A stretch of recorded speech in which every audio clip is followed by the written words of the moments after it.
De la peine. Bonsoir et bienvenue dans Perspective.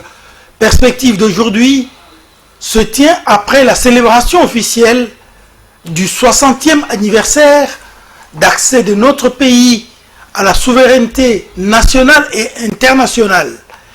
Nous allons en parler 60 ans après. Qu'est-ce que le Congo a fait avec son indépendance? Nous allons parler également, actualité oblige, de 3 propositions de loi sur la réforme de la justice, propositions faites par les députés Aubin Minakou et Gary Sakata. Nous allons parler également de l'avenir de l'entérinement, si vous voulez, du président de la CENI en remplacement à Corneille Nangaa. Ce président s'appelle Ronsard Malonda, mais il s'en est suivi une pluie de contestations contre sa candidature. Enfin, nous allons, si le temps le permet, voir quelle pourra être l'issue de cette coalition FCC-Cash. Pour en parler, je reçois dans cette émission l'honorable Franck Diongo Chamba. Il est président national du MLP, Mouvement Lumumiste Progressiste. Il est également chercheur sur la question congolaise et chercheur en droit parlementaire. Monsieur Franck Diongo, bonjour et bienvenue dans cette émission. Bonjour, merci Luc. Merci de nous avoir invités. Alors, je vous avais dit l'émission dernière que tant qu'il sera possible et tant que le besoin l'imposera, le permettra, je vais faire recours à vous. Je vous reçois aujourd'hui après le 30 juin 2020.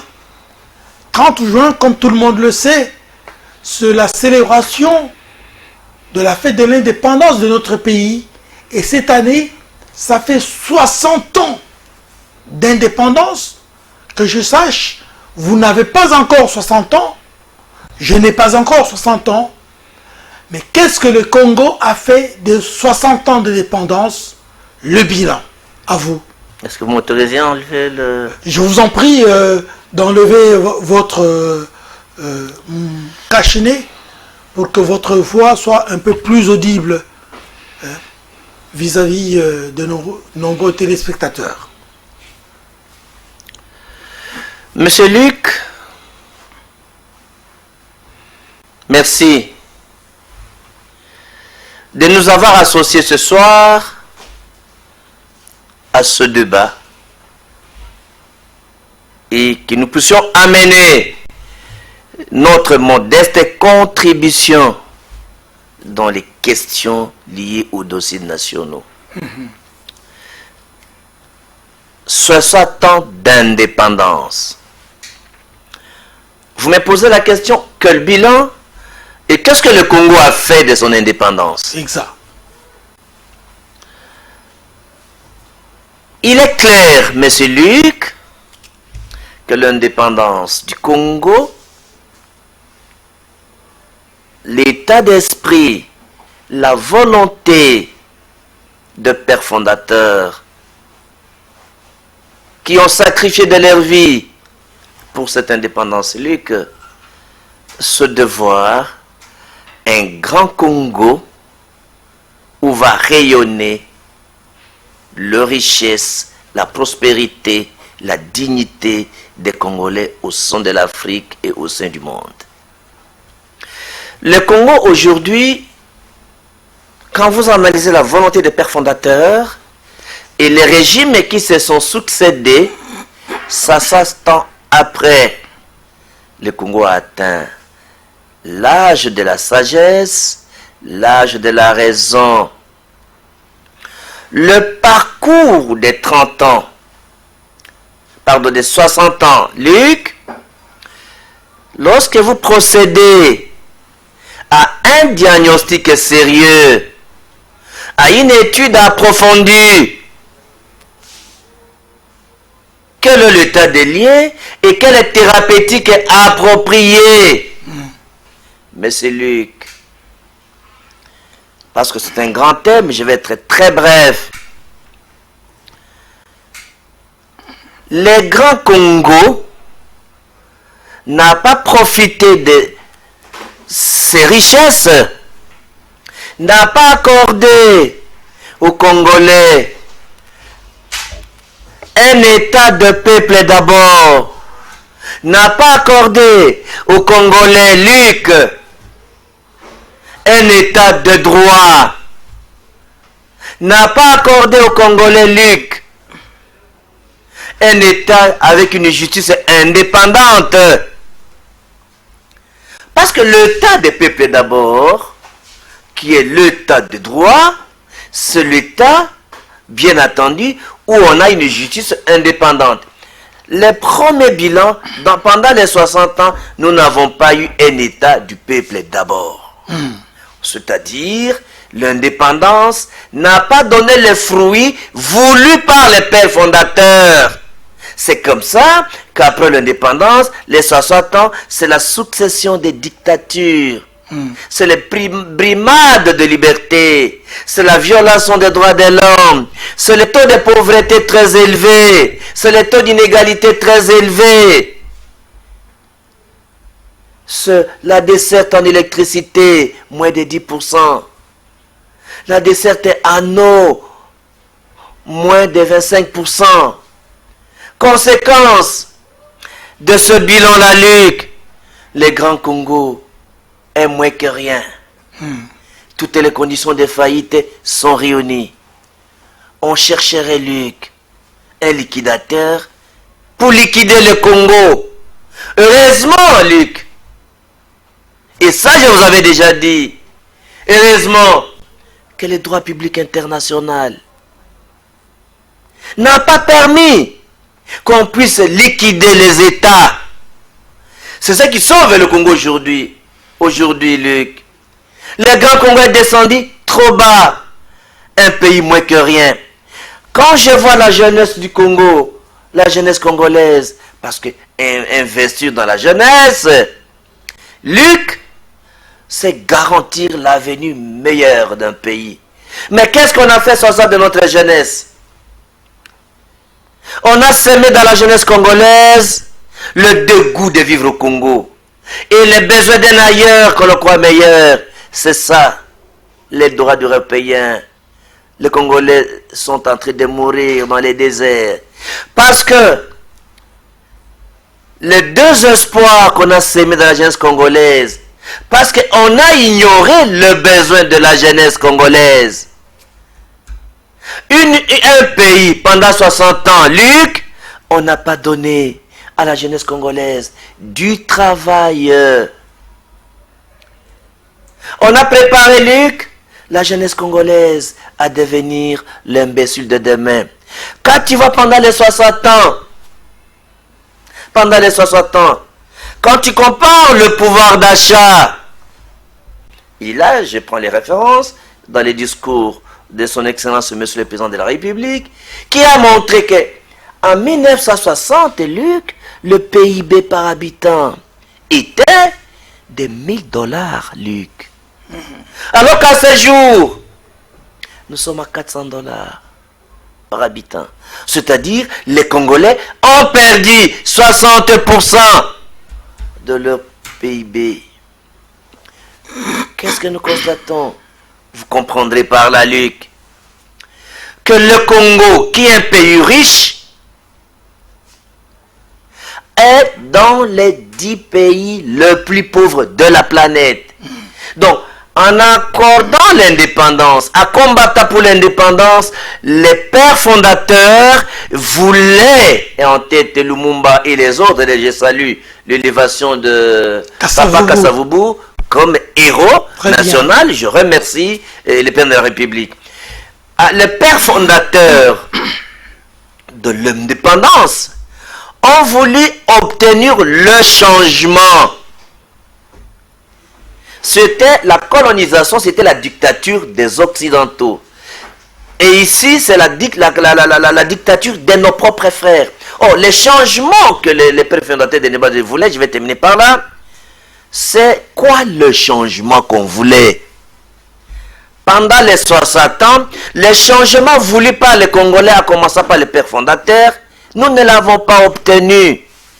Après le père fondateur, les combats pour la démocratie avec en tête Etienne Tshisekedi Mulumba, leur volonté, que ce soit le père fondateur de l'indépendance, que ce soit le père de la démocratie qui est Etienne Tshisekedi, la volonté, Luc, c'est bien entendu le changement. Et c'est quoi le changement?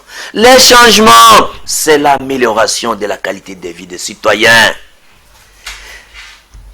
Qu'on réduise les taux de pauvreté, qu'on réduise les taux d'inégalité, qu'on combat le chômage et que la population arrive à manger à sa faim. Luc, qu'on trouve un logement décent, qu'on ait les moyens d'accéder aux soins de santé, que le système, notre système de soins de santé soit un système qui permet aux pauvres d'y accéder, qu'on change notre système éducatif, que le plus pauvre accède à étudier, qu'on combatte bien entendu l'analphabétisme. Donc voilà un peu, et sur le plan économique, pour terminer, sur le plan économique, qu'on cesse d'être un État douanier. La RDC n'est pas connaître un État douanier qui n'est vu que de taxes. Il fallait transformer la société congolaise, de quitter une société de consommation à une société de production. Que les Congos produisent, produisant localement, qu'on crée de l'emploi. Voilà d'une manière évasive et même sur le plan culturel, Luc, la réinvention de notre identité. Retour à l'originalité de notre identité. Sur le plan politique, il faut le développement politique. Il faut avoir une démocratie pluraliste et réelle. Voilà quelques idées. Donc, c'est le gâchis en termes de bilan. Voilà. Les 60 ans, c'est le gâchis. Tout ce que j'ai expliqué, ça se résume à un mot. Le bilan, c'est le gâchis pendant 60 ans.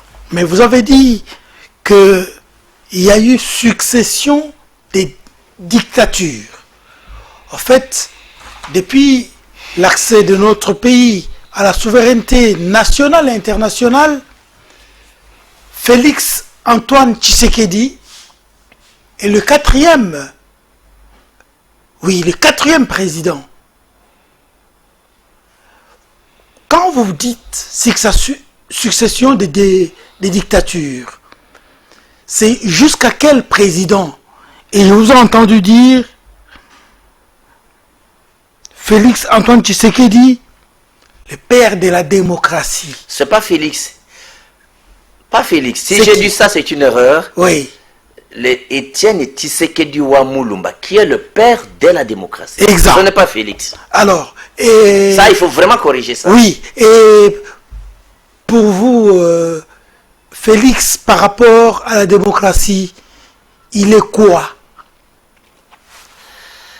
Luc, aujourd'hui,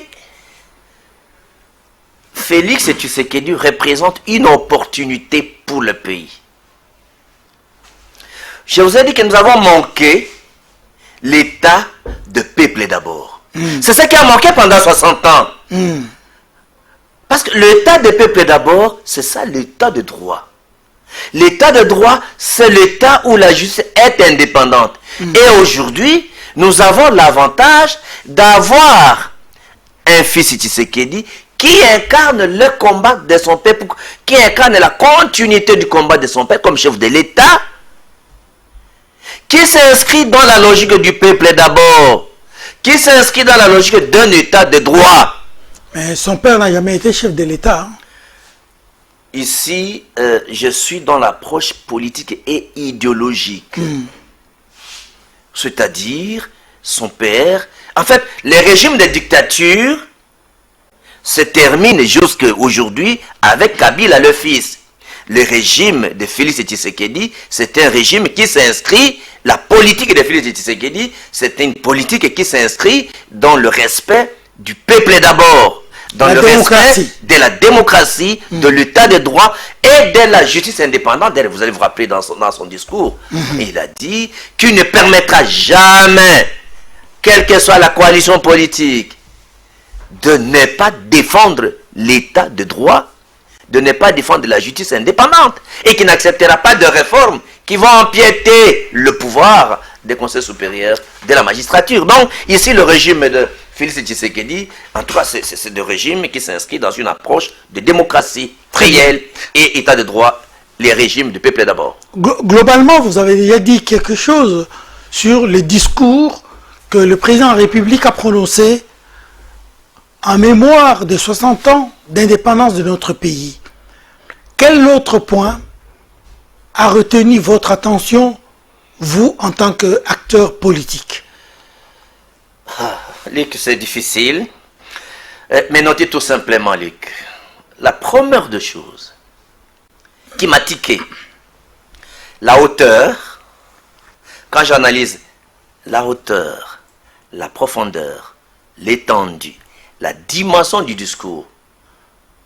En tout cas, dans les 20 dernières années, on n'a jamais eu un tel discours au Congo. Quand vous prenez ce discours sur le plan politique, culturel, économique et même social, on n'a jamais eu ça. Quand vous voyez, vous projetez même au sein de quelle est la vision qui est là, on n'a jamais eu ça. C'est un discours exceptionnel, donc c'est un grand discours. De deux, les thèmes même du discours, vous allez trouver des grands thèmes nationalistes contre la balkanisation, pour l'unité nationale, pour l'indépendance de la justice. On a même senti un président chrétien qui donne l'opportunité à ceux qui sont dans l'axe des mal, qui ont détruit le pays pendant 18 ans, d'être convertis. Sinon, ils vont s'exposer, Luc, à la rigueur de la loi. On a senti un défenseur de la Constitution de la République, comme il est garant. Et puis, ce qui était très étonnant, on a encore vu un président combattant. Le président qui s'est rappelé comme quelqu'un qui a combattu pour la démocratie, pour l'état de droit. Il s'est rappelé des douleurs, des souffrances et des martyrs de l'état de droit. Ceux qui sont morts, ceux qui ont fait des prisons. Il a dit, je n'oublie rien. Et vous avez vu, un jour après, symboliquement, on a vu sa femme à la famille de Roxy Chimanga. Donc ça, un tel président, c'est la première fois. En tout cas, pour le discours, je retiens une volonté de respecter l'état de droit, de construire l'état de droit, un état de peuple d'abord, une volonté de garantir aux Congolais un avenir radieux. Il y a beaucoup de points, mais comme il y a trop de points. Donc, et aussi, l'élément aussi important sur le plan politique, j'ai senti un président, dans sa vision, qui se démarque dans la gestion de son prédécesseur. Ça, il s'est démarqué. Nous allons revenir. Il y a une démarcation nette. Sur cette histoire de démarcation, d'après vous, mais vous avez dit... Et un président réconciliateur, oui, qui a rendu hommage à Lumumba, à Kassavubu, et à cause de son discours, vous avez vu, et vous avez suivi également c'est la première fois que le Belge regrette de nous avoir colonisés. C'est la première fois qu'on envoie un tel message. Donc, c'est une opportunité pour le Congo. Ok. Vous dites... donc, c'est un régime de démocratie réelle. Oui. Un président qui est contre la balkanisation de la République. Exactement. Mais... et qui est pour l'unité nationale. Oui. On a senti dans son discours. Oui, mais quand ses prédécesseurs étaient là, cette velléité séparatiste existait. Avec lui, M. Franck, les velléités séparatistes existent. Nous avons entendu parler de la République du Kivu. Ça, c'est dans l'Est. Nous entendons aussi des velléités séparatistes dans le chef de Bundu Diamayala, dans le Congo central. Nous entendons également ces velléités séparatistes, encore une fois, dans le Katanga. Est-ce que c'est ça ce que vous appelez un président contre la balkanisation du pays? À vous. Luc Kabongatre, je crois que vous allez me suivre avec un esprit net et beaucoup d'intention. Parce que Luc, vous m'avez présenté là-bas aussi comme un chercheur sur la question congolaise. Oui. Laissez-moi vous dire que son immortel, le Patrice Emery Lumumba, héros vivant, et notre héros national, avait dit que le Congo est menacé de balkanisation et la balkanisation c'est demain. Nous devons prendre conscience pour l'unité contre la balkanisation du pays. Et vous, je vous avais déjà dit que quand nous analysons la morphologie de la crise congolaise, vous allez voir que la crise congolaise a une facette de la crise de la décomposition de l'État et la décomposition de la société. C'est ce que les gens appellent crise de balkanisation. Et contre la crise de balkanisation, quelle est l'approche? C'est la recomposition de la société, la recomposition de l'État. Et dans le discours du président de la République, il a invité les groupes armés de déposer les armes et de s'inscrire dans une dynamique patriotique. En défaut, ils vont subir le feu de notre armée. La menace de la balkanisation, c'est une menace qui s'inscrit également dans les 60 ans. Et là, Luc, les recherches que nous avons menées aux États-Unis, en Allemagne, au Canada, en Belgique et au Congo, nous démontrent qu'en 1885, lors de la conférence de Berlin, après cela, et dans les conclusions, les Congo, on n'a donné à aucun État. C'est-à-dire, les Congo étaient acceptés comme l'État indépendant de Congo. Était accepté comme une puissance qui n'a pas été donnée pour être colonisée. Nous avions un statut. Est-ce que les Congolais connaissent leur histoire pour récupérer les statuts de l'État indépendant du Congo?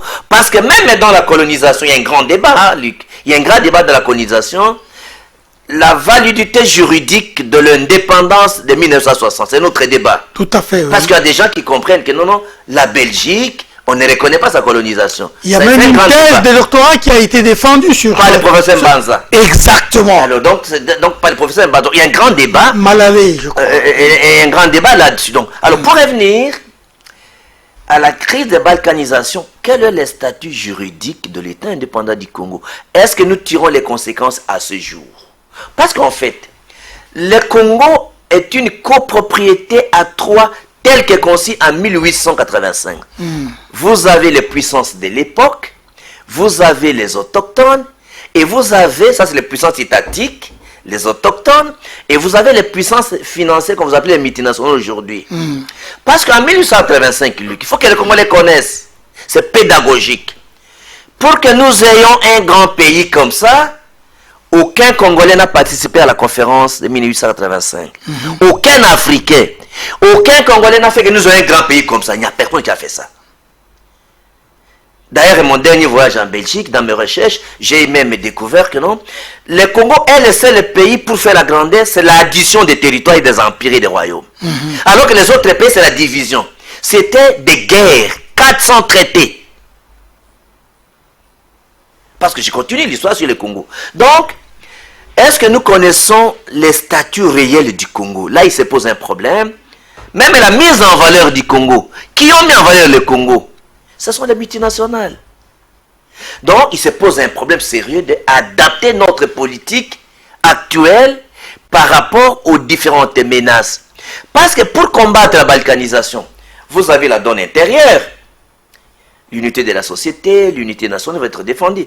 Mais la dimension géopolitique, la présence des armées étrangères dans les combats qui se passent au Congo, il faut le régler politiquement, diplomatiquement et militairement.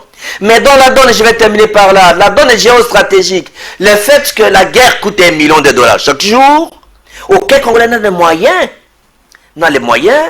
de financer la guerre. Mais vu dans cet angle-là, Luc, les multinationales financent les groupes armés, déstabilisent le pays, et ceux qui veulent la balkanisation passent par les groupes armés. Également, il faut ajouter à cela, par rapport à la responsabilité de la classe politique, le manque de maturité, le manque de maturité en haute politique, déficit de vision stratégique de la classe politique, le manque d'attachement à l'intérêt général, ensemble, fait, cela va faire croître la menace de la balkanisation. Heureusement, à ce moment-là, que le bouclier devient le président de la République qui doit piloter une politique responsable, nationaliste, pragmatique, dans une approche de réconciliation avec le pays voisin, dans une approche qui doit garantir ceux qui financent les guerres, parce qu'au lieu de financer les groupes armés, venez négocier avec l'État officiellement. Donc dans une approche de réconciliation également de la classe politique, la confiance en fait, c'était un processus, il faut construire l'espoir, l'espérance, et il a pris l'engagement qu'il n'y aura pas la balkanisation. Les éléments d'insécurité de Boudia Congo, de Bakata Katanga, les gens qui ont fait les drapeaux dans le sud Kivu, il y a beaucoup plus de peur que de mal. Et les Congo a la capacité de maîtriser, le Congo ne sera pas balkanisé pendant que Félix Tshisekedi est présent, quelle que soit l'étendue de la menace. Alors, vous dites, il y a dans le chef du président de la République ces soucis d'instaurer un état de droit. Dans un état de peuple d'abord, c'est ça l'état de droit. Oui, et dans le même temps, l'Assemblée nationale, par Oben Yaku et Gary Sakata, propose 3 lois sur la justice, et nous savons que la justice élève une nation. Ces 3 lois, ces 3 propositions de loi créent des remous dans la société. Les militants de l'UDPS et d'autres partis également, je crois aussi du MLP, se soulèvent pour dire non à ces 3 propositions de loi. Et le président, dans son adresse à la nation, il dit il n'acceptera jamais la subordination de la justice par rapport à l'exécutif. Alors que dans la loi proposée par Minaku et Sakata, on sent quelque part l'infériorisation de la justice par rapport à l'exécutif. Vous, en tant qu'acteur politique et chercheur sur la question congolaise et sur le droit parlementaire, quelle lecture vous en faites d'une manière objective, monsieur Franck Diongo? Je crois que Luc, je vous ai suivi avec beaucoup d'attention. La plus grande préoccupation aussi, c'est que vous étiez avec nous à San City. Franck Diongo est co-rédacteur et de l'accord global inclusif et de la constitution de la transition et de l'actuelle constitution. Laissez-moi vous donner l'état d'esprit, l'esprit et la lettre de la constitution sur les cynismes de l'Assemblée nationale à travers les 2 députés du FCC. D'abord, le cynisme de ce Parlement dans ces 2 chambres. Petit aperçu historique, notez qu'aujourd'hui, très rapidement, il se passe un problème d'une crise entre l'Assemblée nationale, le Sénat face au pouvoir judiciaire.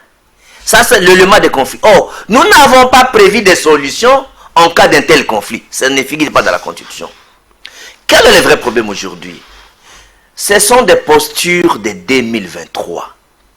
Monsieur Kabila voudrait revenir être candidat. Et avant de devenir candidat, il faut changer la Constitution en septembre.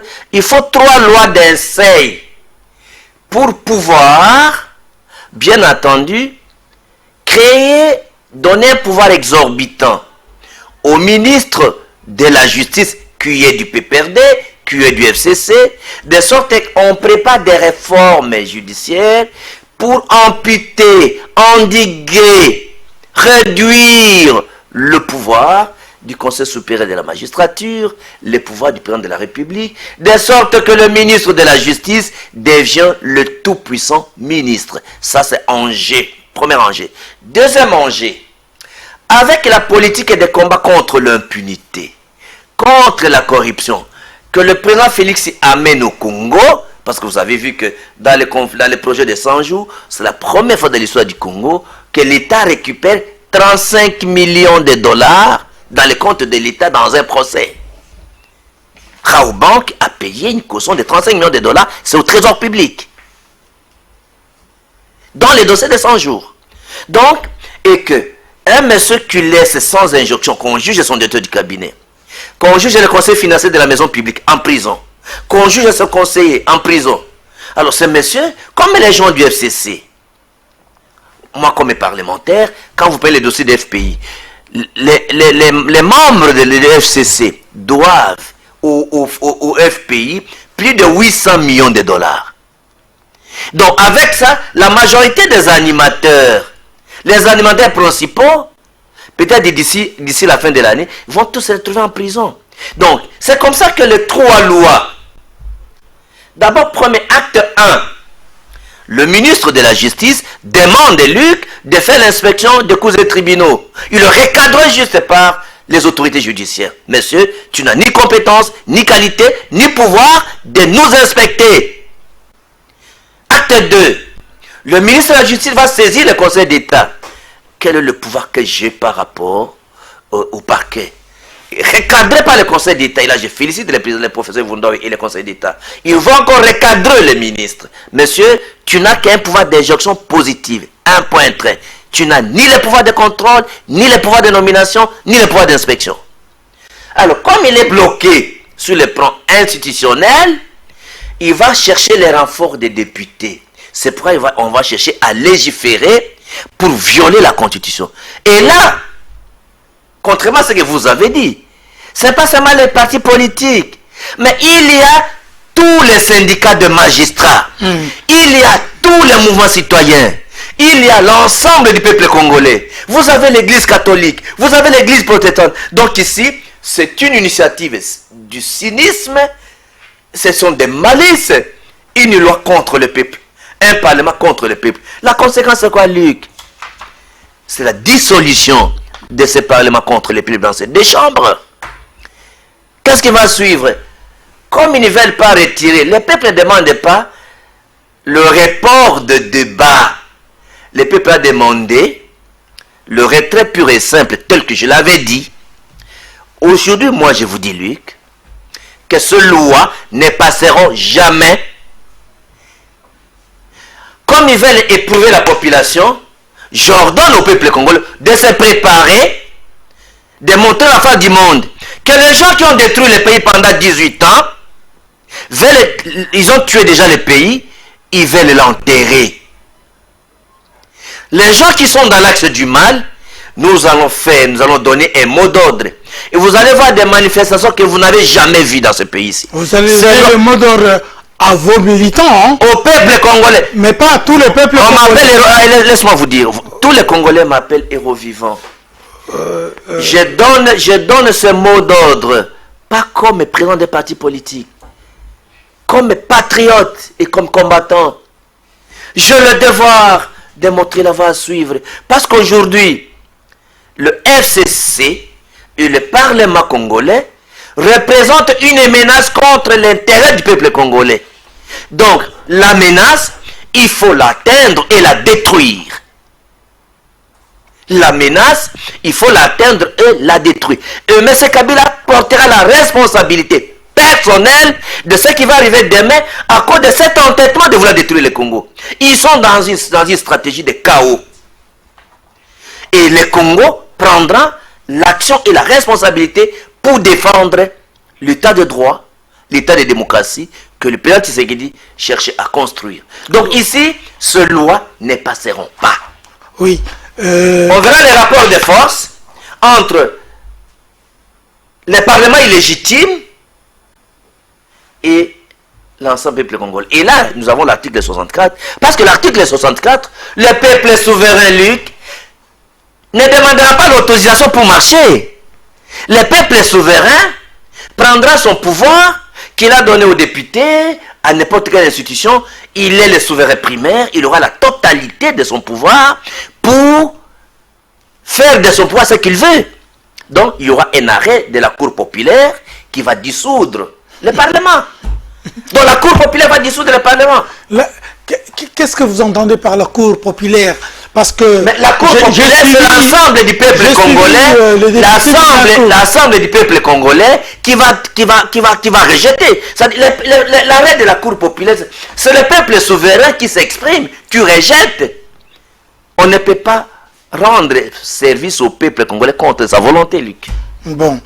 Vous ne pouvez pas voter une loi pour nous que nous n'acceptons pas. Et le palais, là, c'est le palais du peuple. Le peuple va s'approprier de son palais, va récupérer son palais et empêchera aux députés légitimes de continuer à siéger. Et il y aura l'arrêt de la Cour populaire. Alors, nous avons suivi également ce qui s'est passé avec les confessions religieuses qui, semble-t-il, auraient proposé, après leur réunion, la candidature de M. Ronsard Malonda à l'Assemblée nationale. Il avait été entériné hier comme président de l'Assemblée de la CENI en remplacement de Nanga. Mais sa candidature divise même les églises, même l'église catholique qui était, lorsqu'on a voté M. Malonda, dit non. Il faut qu'on recadre les choses. Vous, en tant que politique, vous avez dit tout à l'heure que M. Kabila veut revenir, etc., etc. Il faut donner plein pouvoir au ministre de la Justice. Et pour puis, préparer les terrains qui reviennent. Et puis, M. Ronsard Malonda, qui est, on le sait, le fils adoptif de M. Corneille Nanga, et nous savons ce que Nanga a fait à la CENI, et c'est lui qui va diriger encore la CENI pour les prochaines élections. Quel est votre point de vue à vous, M. Franck Diongo? L'heure est à l'action et à la responsabilité. C'est-à-dire, concrètement, Ronsard Malonda ne sera jamais le président de la CENI qui va organiser les élections. C'est impossible ça. mais il a été entériné. Monsieur Luc, vous me voyez en train de raconter ma vie ici. Vous me voyez en train de blaguer. Vous savez les efforts que nous avons fait pour obtenir l'accord global inclusif. Vous avez été assassiné avec nous. Vous voyez un fils Tshisekedi, président de la République, avec la maturité des peuples congolais, nous avons organisé 3 fois les élections, monsieur. 3 fois les élections ont été contestées. Parce que l'enjeu d'une élection, c'est quoi? Luc Mikoma, Kabongatre, Mikomo Kabongatre. Exact. Luc Mikomo Kabongatre. Quel est l'enjeu principal d'une élection? C'est l'acceptation ou le rejet du résultat. Et que pour que le résultat soit accepté, il faudra donc, Luc, que le pouvoir organisateur des élections soit impartial, neutre et indépendant. Il nous a été clairement démontré que le pouvoir organisateur des élections en 2006, l'abbé Malou Malou, que son âme repose en paix, n'a été ni neutre ni indépendant. Ce Bemba qui avait gagné. Quand nous organisons aujourd'hui, Malonda, Rosa, si vous ne savez pas, il n'est pas venu avec Inanga. Il a commencé avec l'abbé Malou Malou. Donc il connaît la CENI plus que tout le monde. Donc c'est l'artisan de la mafia, de la fraude. Et aussi, tu sais comment il a été entériné? Il n'y a eu ni vote, ni débat. Il y a eu plusieurs candidats parce qu'il a été contesté. Ça ne relève même pas de la compétence de Madame Mabunda. L'entêtement là, ils ne font que la répartition. Mais les tireurs de ficelles, ce M. Kabila, il ne faudrait pas pousser le peuple congolais, M. Luc, il ne faudrait pas pousser le peuple congolais à exiger le transfert précipité de M. Kabila dans ce pays. Parce que si Kabila part dans ce pays, il n'aura pas tout ça. Les tireurs de ficelles. L'Assemblée nationale, le Sénat et tout, Sur base de quoi vous dites? c'est pas possible. Les tireurs de ficelles. Le régime de dictature, le dégât causé par M. Kabila et ceux qui ont dirigé avec lui, ils ne peuvent pas être au Congo sans avoir les pouvoirs. Il y a un principe en psychologie, Luc, s'il vous plaît, le principe de l'inertie comportementale. C'est-à-dire, M. Kabila et les gens du FCC n'ont pas encore réalisé qu'ils ont perdu le pouvoir et qu'il y a un autre président. Donc il leur faut du temps pour les comprendre. Alors nous allons les aider à comprendre par les actions de la population. Ils vont comprendre un peu plus vite. Après 2 ans, ils ne prennent pas conscience de l'état de destruction qu'ils ont fait contre notre pays. Ils ont constitué un état contre le peuple. Dans Lingala on dit l'état Moïni. C'est ce que M. Kabila a fait. Avec les corollaires, la corruption, la dictature. Quel est le bilan de M. Kabila pour qu'il revienne au pouvoir? C'est le plus mauvais régime qu'on ait connu. C'est pire que le régime de Mobutu. Ils ont la chance. Et là, dans le discours du président, il y a un président chrétien qui a accordé la chance au FCC de changer, mais ils ne veulent pas. Mais ils vont subir la rigueur de la loi. Comme vous avez vu le ministre indélicat. Il n'a qu'un 3 choix. Ou il démissionne, ou on les révoque, ou il fait la prison. Le ministre de la Justice indélicat ne siégera pas comme ministre. Dans un état de droit, on ne peut pas accepter un tel ministre indélicat continuer. Donc c'est pour vous dire que la blague là, ce sont les essais et erreurs. Madame Mabunda sait que M. Malonda ne va pas siéger. Ils essayent. L'Assemblée nationale, ils comprennent que M. Malonda ne sera pas le président qui va organiser les élections. Ils ne croient pas à ça. Bon, alors, concrètement... Ils n'ont pas foi à ces choix-là. Donc il ne faudrait pas, le peuple va rendre encore un arrêt qui va déclasser la Cour populaire, va rendre également un arrêt pour rendre inopérant l'entérinement. D'abord c'est irrégulier, non, c'est quand même une honte pour la République. On ne peut pas organiser une élection sous le régime de Félix Tshisekedi, le fils de Tshisekedi, une élection qui sera contestée, jamais. D'accord. Il faut quand même procéder à des réformes avant. Ça me fait sourire quand vous dites la Cour populaire, ainsi de suite. Alors il ne faut pas rire, je ne blague pas. Vous savez que le peuple souverain, l'étendue du peuple souverain, la grandeur du peuple souverain, de son pouvoir, est au-delà de toutes les institutions. Donc l'article 64 est au-delà de toutes les institutions. Très bien. On ne demande même pas l'autorisation, comme les propriétaires du pouvoir demandent l'autorisation à qui? Alors, M. Franck... Le peuple sortira spontanément pour défendre sa constitution et pour réclamer la dissolution du Parlement illégitime. Ok. Et empêcher les décisions du Parlement illégitime d'être exécutées telles que les lois cyniques, telles que les lois des malices, là, des 3 propositions, telles que l'entérinement irrégulier des soi-disant présidents de la Cour, de la CENI, qui ne va pas travailler, qui ne sera pas investi. Je vous dis encore que Dieu nous accorde sa vie. Je vous ferai encore revenir sur ce plateau. Alors, d'après tout ce qui se passe maintenant, cash auquel appartient le président de la République et en coalition avec les FCC auquel appartient M. Joseph Kabila, mais pour quel avenir est-ce que vous avez l'impression que cette coalition marche bien et que nous irons allègrement jusqu'à l'organisation de futures élections et qu'il n'y aura pas, quoique quelque part, il n'y aura pas de coq en jambe et que le futur s'annonce avec optimisme, avec assurance, avec gaieté?